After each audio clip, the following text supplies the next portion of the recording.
My boy, What's up, bro? how we feeling, man? It's Bless. good to have you here, bro. You already know, family, Good to have man. you here. How you feeling? Incredible, bro. I'm just glad that we get to do this again. Amen. You know, Amen. I feel like another chapter. It does, a brand new one, Yes, it does. and everything is different. Everything is different. Everything is different this time. Everything. You know, when I first chose to get into like interviews and journalism and sitting down talking with people, you were the first person. Yes. You know, that we did that conversation on like IG Live, like 3.5 hours. Like Yes. that was like 3.5 hours long. 2020. And in 2020, and people was engaged the whole time. That's a They fact. listened. You know, you shared a lot of game on there too. Thank you, bro. I think people were very interested in your life.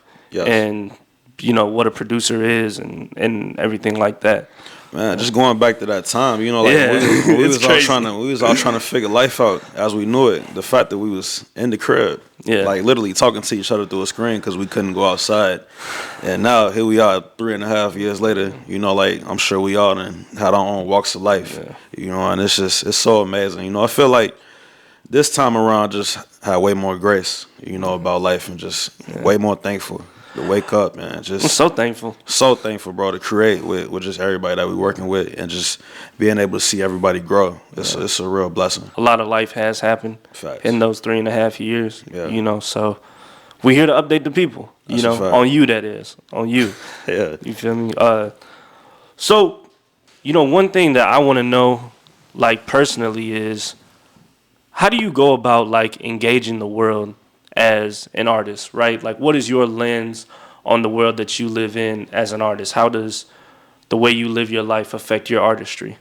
Man, I think as of recent, what's been helping me a lot and affecting me in a sense, you know, just really realizing that I can't force anything, you know, and just knowing that it's okay to let things come to you, you know, because when I first started earlier, I would just force so many ideas as an artist, you know, but I feel like now I'm in such a space of really just, you know, realizing where I'm needed and realizing where I'm not, you know, and just that helps going to my producer ear as well, you know, just being able to work with everybody that's around me, you know, and build with everybody, you know, just being able to really, man, just speak my life, you know, like just, man, just because like even when you think about the project, Your Pain Is Mine, like you just speak about all of the pain that we all been through, you know, as creatives, as people, you know, and it's like it hasn't been an easy road for none of us, but we got to ask ourselves, you know, who are we without our pain, and who are we without the things we go through, you know? So like just this year specifically, like really just knowing that, you know, man, all of the shit that we've been through made us who we are, and we got to embrace that.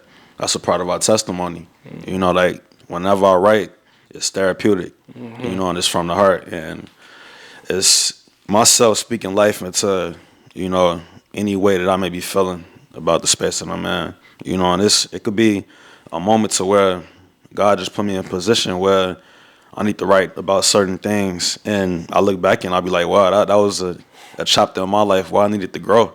Yeah. You know, and it'd be crazy looking back on it because it's like you never know like the power of words until you actually got to go through things. Yeah. You know, until you living in it, and until you looking back and being like, wow, like that was really my life. Like I was really that shit that I wrote that day. Like that's how I felt about everything, and I think that's why this project is so important to me because every verse that I wrote on here, like this was cloudy days, dark days, like really broke trying to figure this shit out, you know, like just asking God for, man, strength, patience, guidance, you know, just really trying to figure out what was next. You know, like, man, it's also okay to not know what's next.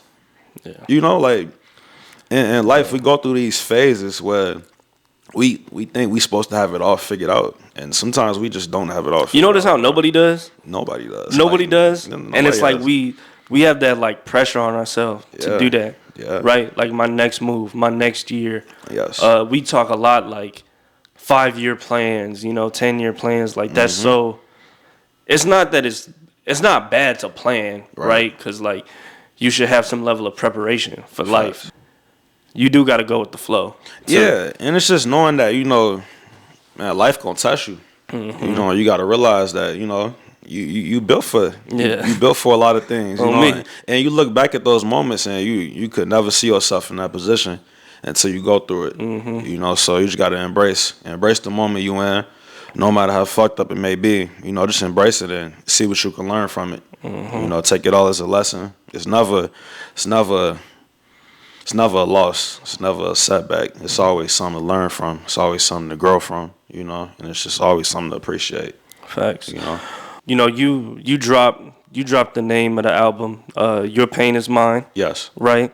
And on there you're discussing, and you touched on it a bit right here, like collective pain, things that we all go through. When it comes to collective pain, how do those experiences mold like entire communities, right? Because I'm sure as you recorded things on the songs and you're talking about certain moments, a lot of people that jumped on the records were able to relate to what you're saying. Yeah. People that recorded their verse before you, you like, you know, Yeah, you I say- can I can yeah. relate to that. Facts. You know, this and that. So what do you give me some of your thoughts on collective pain and how it molds us as groups, as communities? I think the honest truth is that we all are going through it, and more people are like really dealing with real shit rather Yeah. than the people who like are just feel like they got it all figured out, Right. and at the top and just, you know, like the people that made like they winning and everything, you know, but it's real people dealing with real situations, and I think with this project we was able to create just a safe space or just create like just that, you know, that energy of like, nah, we dealing with this shit in real time and we writing through it and growing through it. So I think that was that was probably the most fortunate part about the project. You know, like looking back, like just being able to have people like really like talk about some real shit on on this whole project. Like the verses I got back from Galaxy Francis or Film Dot or Asar, Flets, Goody, Stevo, you know, like Bunny, Lajay, like just the important pieces to this project. My homie Evan, like very important, like voices and important words, love more, like just people who understand this shit. You know, like man, cause I started taking the train to the studio, bro, like with no car, no sense of nothing, like, you know, like Yeah. just off of the love of this shit, you know, like, but I think we all got the love of this shit in common and we all appreciate it and we not scared to really hide from our emotions in real time and the shit we going through, and I think that's a real testament to all of our artistry, you know. I just really want to tackle that, you know, with the title and everything that we got like on here. It's just very special. It's just very important that we tell that side of Yeah. the story. It's very important that we tell that side because, like, just, you know, the older we get, man, the more we relate to the real shit, you know, like the things that we actually dealing with, man. Because when I was 20, 21 years old, I needed Forest Hills Drive, bro. Like, I needed that album. And at the time, I didn't know I needed it until it came out. And, you know, like, that was an album that I can look back and really just be like, man, like, that shit got me through so much. Love Yours. Motherfucking 03 Adolescence. Shit, man, just records, bro. Like, you know, like, and even albums like 808 and Heartbreak, like just real albums that you look back and be like, man, like whatever this artist was going through, this was like medicine. This shit was like medicine and therapy, you know. And it's like, man, that's why people still relate to these albums and just being able to, man, look back and be like, yo, that's still a classic, you know, because they put their heart and soul on it. Facts. You know? What do you think like made it easy for y'all to be vulnerable with each other on this? You and all the collaborators. I think production. Yeah. When you hear the production and when you feel it, like, I think it's really a feeling thing. You know, like it's nothing to explain for real. You know, like you just feel it. It's just when you hear the beat and it brings a certain emotion out of you. You just let your heart talk. You know, and it's like, man, everybody on here was speaking from the heart. Yeah. You know, and it's like that's the most priceless thing you could ever ask for. It's like an artist really speaking from their heart, not forcing anything or not. You know, like I made it intentional on this project to not force anything. You know, like really every record on here, we took our time with it. You know, we lived a lot of life through creating all of these records. And the first record we did for the project was the Pray record. And this was like last May. So just to look back like where I was at in life around that time and just knowing that, man, at the time, you never know like what the project gonna be or the end result is gonna be when you first get started, and you never know where the shit is gonna take you creating it. It's like just looking back on that whole entire experience, everything just came together so organically, and that was the beautiful part about it. You said something in there that I really liked, like when people hear the music, they hear the beats, and Yeah. it's a feeling. Yes. So do you think the sound guided you more than anything? Like more than did you have the sound before you had the idea, or did you have the idea and then you made the sound? Man, the sound was the carpet. Yeah. The sound laid the carpet for everything, because it was very intentional for me to just create more of a soulful project, something that I would love to listen to like on my way home, because I just remember like working long shifts at warehouse jobs and Bro. just like the music, like the shit. Yeah. We used to always listen to and be like, man, like this shit gonna get me through the day, and it's like it's cool to make party records. Like party records are always they gonna always hold that void. It's always gonna be a party. It's always gonna be a party, but it's like after that party, you gotta go home. Yeah. You gotta go home and deal with life at the end of the day. Yeah. Like I think music has been in such a we in this party space. Like it's been such a high from the. It seemed like, man, it's like a drug. Like you so high, but like when you come down, you still got to do a lot of things you going through. And it's like that's all of the records. And like just long story short, like just putting it all into perspective. Like 2 to 3 years ago when I first started it, I was in a space where I was like just outside a lot. Like just really drinking more, like every weekend, drinking way more than I should have been. That come down, bro, like really realizing like, nah, this shit is not healthy at all. This shit ain't healthy for my mind, my spirit. Like just having different encounters with just so many people. Like this shit was just different, bro. It wasn't sitting right for my spirit. So just knowing that, it was important for me to like really just do some soul searching, while creating the project and just realizing, this is good for me, this works for me, and this doesn't. And like with that, that's what made me start just going to the gym more and just really just working on health and just realizing, like this is what's gonna push me forward, and this Right. I don't need to be around what's gonna set me back. Pack my bags, one step forward, 2 steps back. Here's my trash, get right back. That's my shoulders. Pack my bags, one step. That's done. That's done. That's done.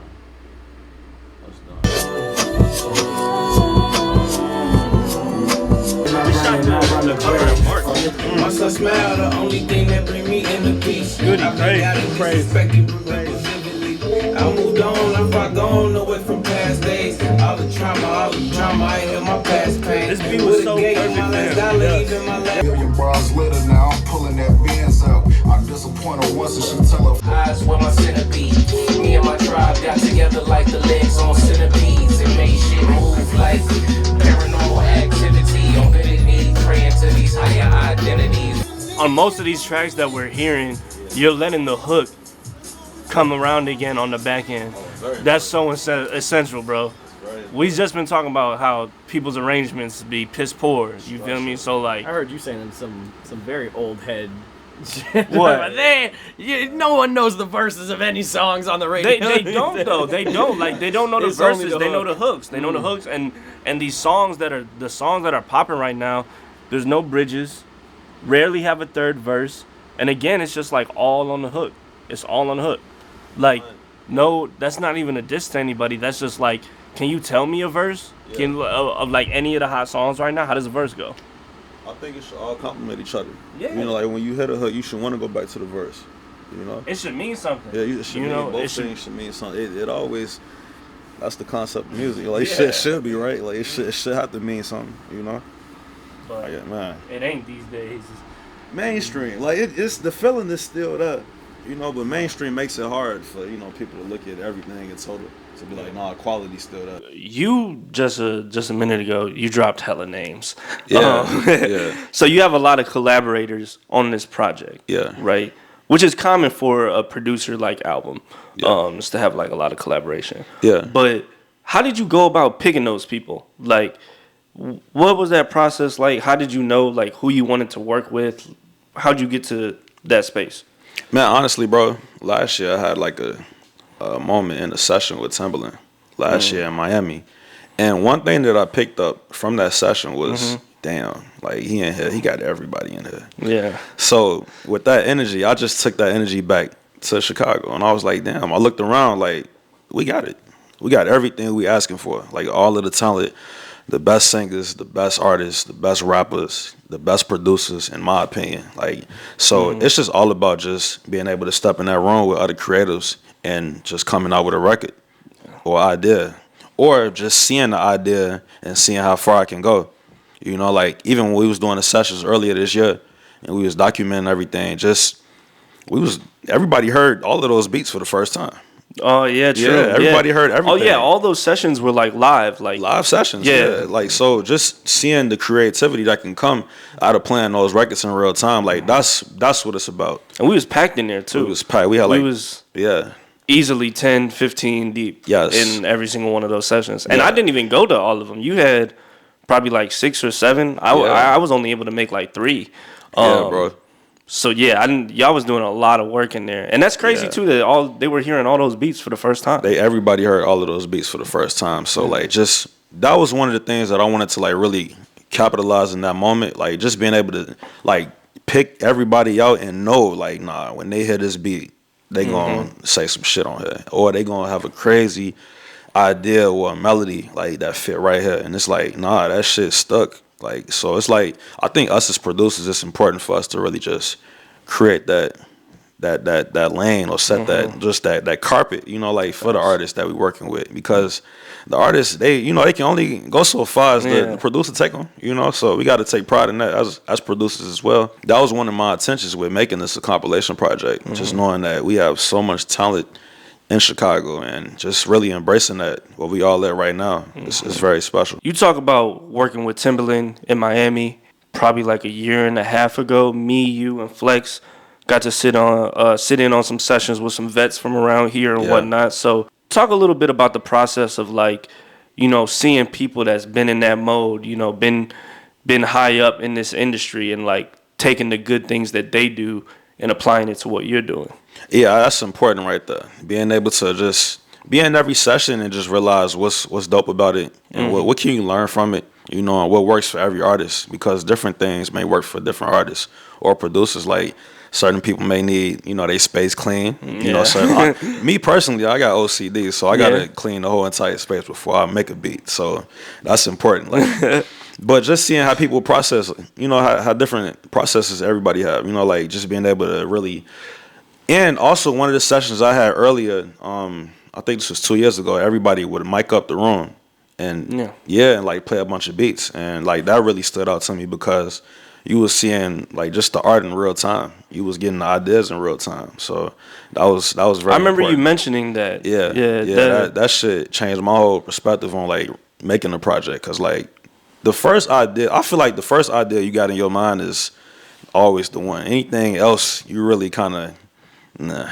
If you got to overthink an idea or overthink a record, it's not the feeling you have when you first heard it. Like a lot of these records people heard was like that first initial feeling when they heard the beat.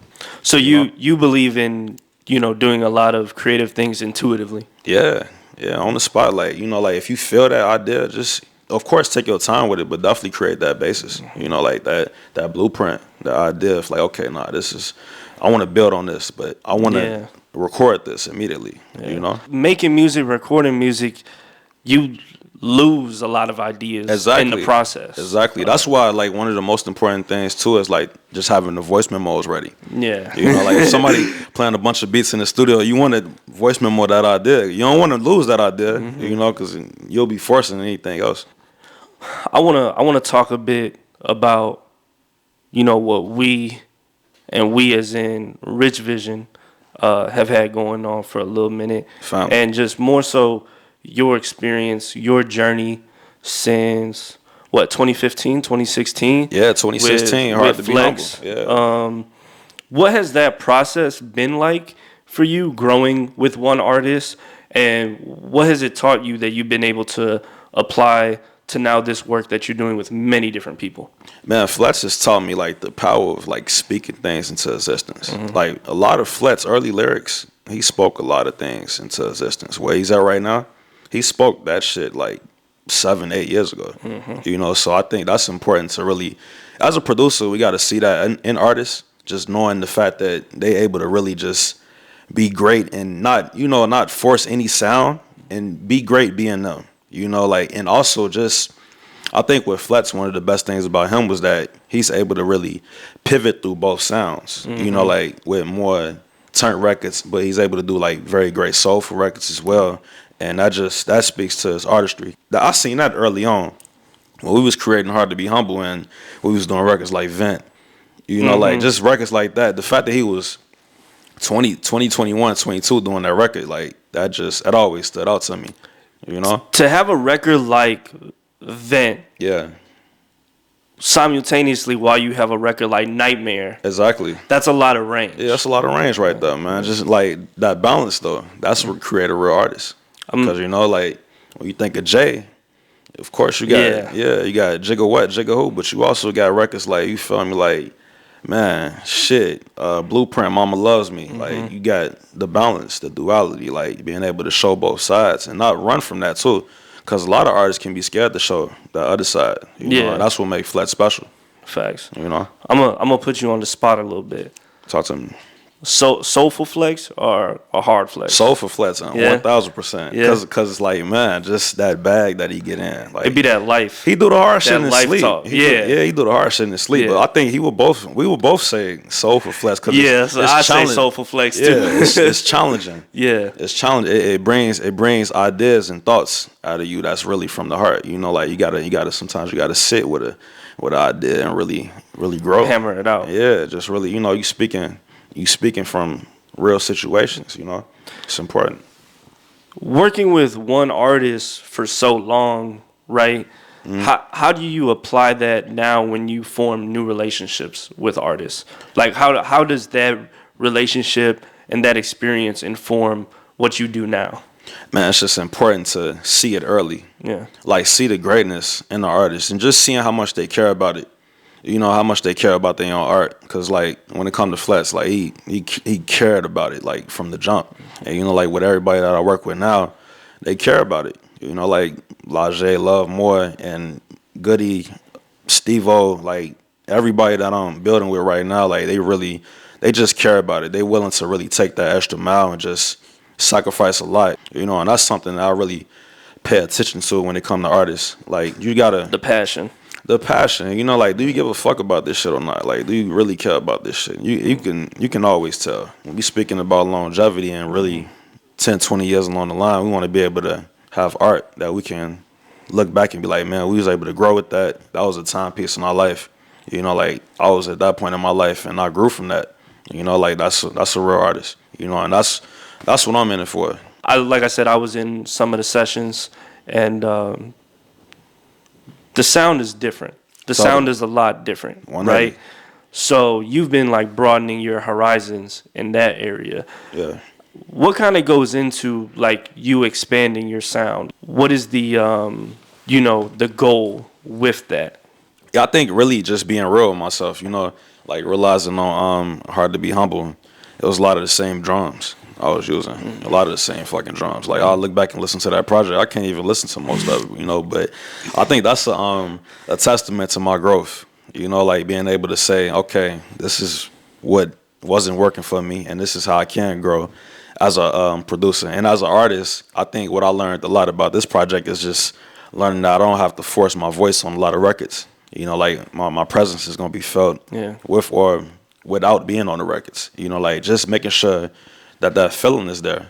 You know, like when people hear this as a whole body of work, you know, people going to get that feeling of like, nah, this is special, you know, and it's like I'm in and out on certain parts, you know, and that's what make it even better to me, just being a producer and saying, nah, this artist fits right here, this artist fits right there, you know, and this sample fits right here, and this fits right there as well. So just really just being a producer, like just stepping into a different zone, you know, that's what it's about, man. Just knowing that this is how I want to move forward, you know, because it's like you can't grow without being able to be real with yourself. Right. You know? That's a fact. Yeah. So Can you go in a little deeper on what you're saying with the discernment that you're using with, Yeah. you know, maybe this record doesn't need as much of like me on it. Yeah. I'd rather have this artist in that place. Facts. What is kind of informing those decisions? One, what is informing those decisions for Yeah. you? And then two, like, what kind of discipline is that taking to almost remove yourself from parts of what you're doing? Man, it just takes like honesty and being able to ask myself this question: do I enjoy this record this way, how it is? You know, and I think that's just. I used to go through this phase where I was just comfortable with just hearing me on every record on the project, and I think you have to like you can't be comfortable like when you're trying to strive for greatness and you're trying to do something great, and you know I think that just helps with taking the ego away.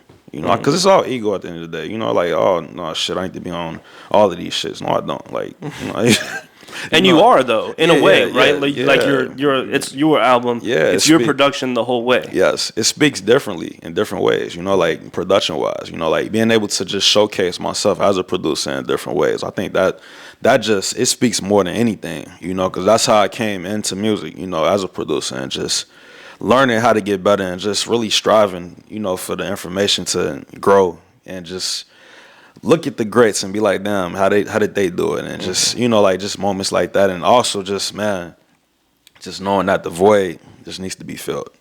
You know, like it's important. Like I was listening to the Chronic 2001, and this year I've been listening to that project my whole life, and I just realized this year that Dre did not rap on every record on that whole album.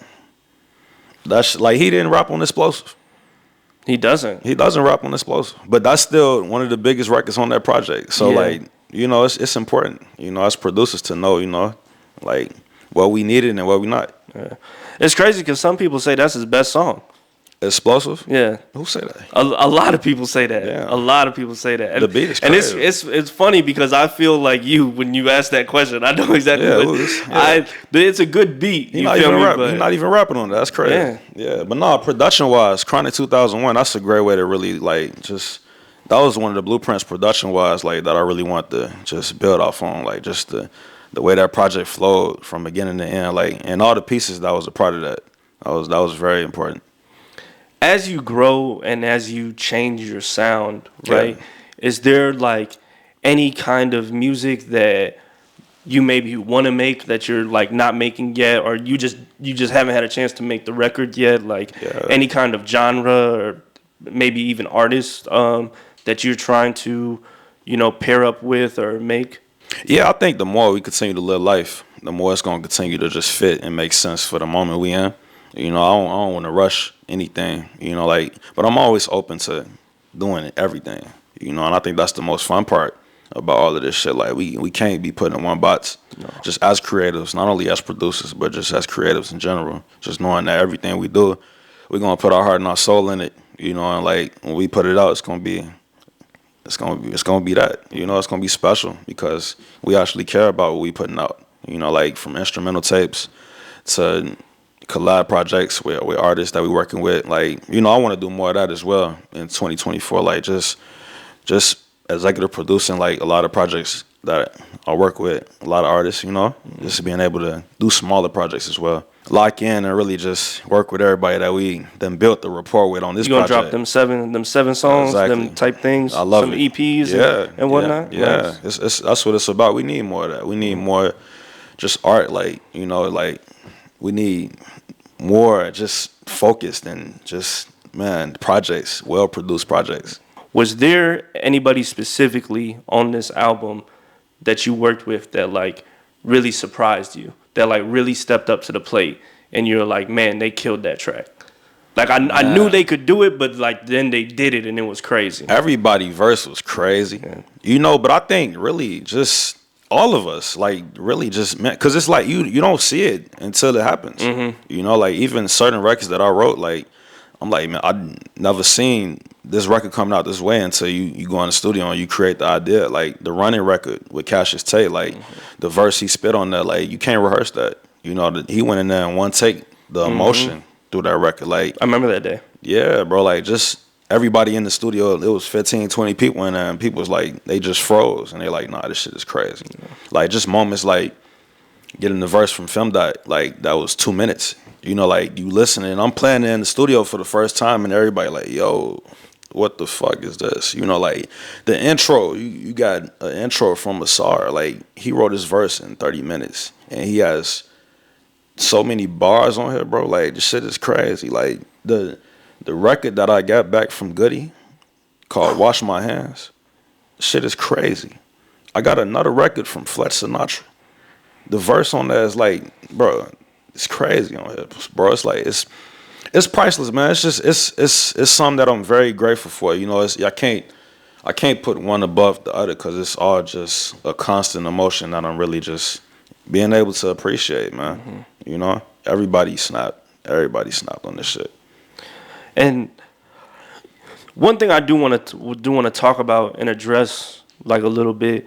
You know, I'm very proud of you for like putting together this project the way that you did. Thank you, man. Because you know, historically in Chicago, we don't work like this. Yeah. We don't work like this. Break the rules. Yeah. Let's break the rules. 100%. Does us like kind of having anti-collaborator culture, did that make you want to do this even more? Yeah. Yeah.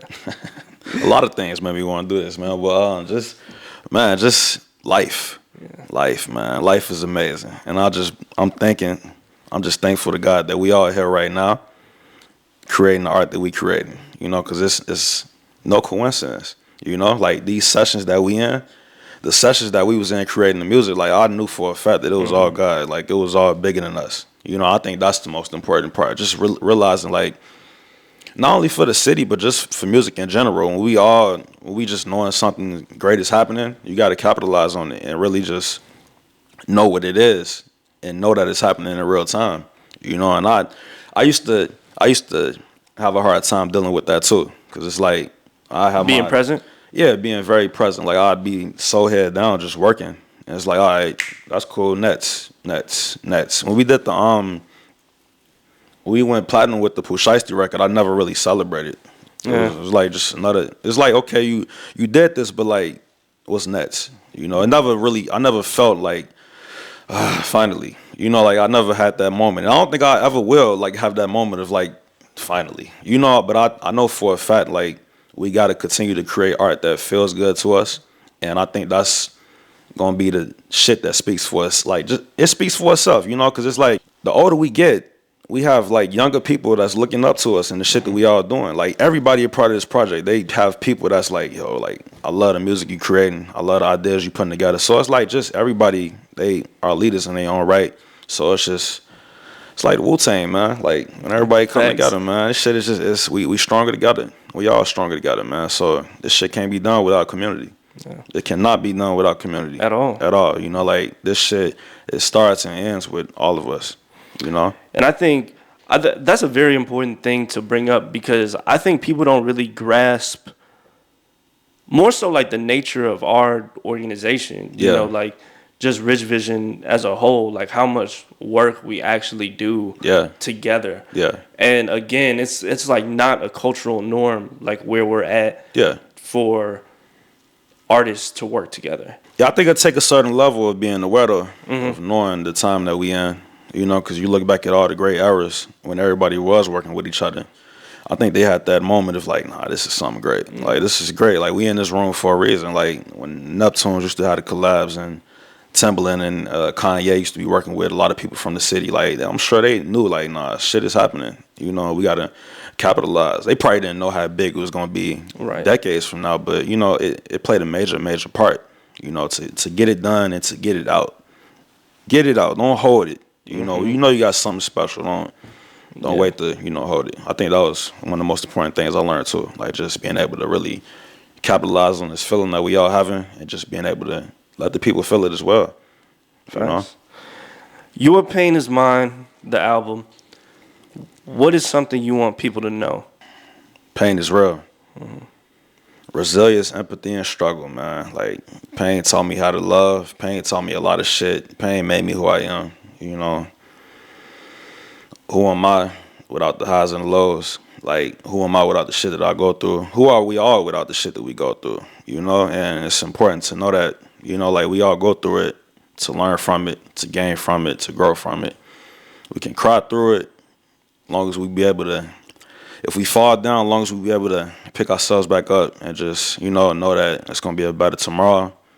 That's what it's about, man. That's one of the most important things I want people to pick up from hearing this, and just know that they not in this shit alone too. We all going through it. It's not every day not perfect. Every day is not always I feel like growing up, I got so many albums that I listened to that I needed, Yeah, facts. that I needed, man. Like fucking Food and Liquor in my mind, college dropout, like 808s. 808s, like real album, Friday Night Lights, as far as mixtapes, like man, Yes. just you can feel the space that the artist was in when they was creating that shit. I think it's important to just get that feeling off. Non-musically, what is a way or two that you grew through making this? Man, being more self-aware and just being more present and just knowing what we doing, knowing what's going on, and just knowing that we not getting any younger. No, we not getting any younger, bro. Like closer to 40 than I was to 20. So that's important. And ain't nobody gonna come save us, man. You know what I'm saying? Not at all. Yeah, it's a fact. So we gotta continue to push forward the best way we know how Facts. with our art. My dog, is there anything else you want to say? Anything else you want the people to know? Man, hey, your pain is mine. Our work by Heavy But Light, executive produced by Ron Lewis. Man, recorded at Shape Studio, Galaxy Francis, Renzel, the legends. And whenever y'all hear this project, we getting it out in November. Whenever y'all hear this project, I just want y'all to, just take some time with it, grow through it, and just know that we put our heart and soul in every record, every lyric, every verse. Love always. My brother. Yeah. Free Palestine, man.